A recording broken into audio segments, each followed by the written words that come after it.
cette distinction qui est faite parfois entre les maladies rares et les maladies fréquentes est une distinction un petit peu artificielle. La frontière est très poreuse.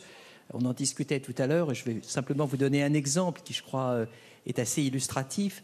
Vous avez fait allusion, je crois, il y a quelques minutes, à cette maladie qu'on appelle l'amorose de Leber qui rend les gens aveugles. Il y a une thérapie génique aujourd'hui de la maladie de Leber qui donne des premiers résultats qui sont des résultats plus qu'encourageants.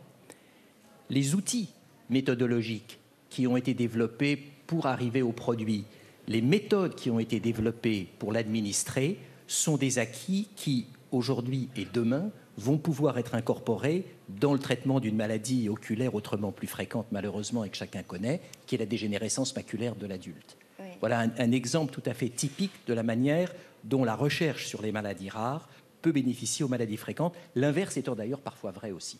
Mais il y a des maladies aussi du vieillissement, il y a des maladies cardiaques, il y a certains cancers qui peuvent bénéficier des progrès sur lesquels vous travaillez. Franchement, on peut dire, quand on parle de révolution médicale, ce n'est pas un terme galvaudé.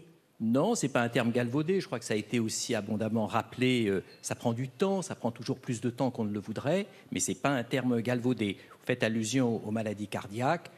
L'AFM nous a permis, il y a plus de 20 ans, de faire dans le cœur les premières greffes de cellules musculaires alors qu'elles étaient initialement développées pour les maladies rares.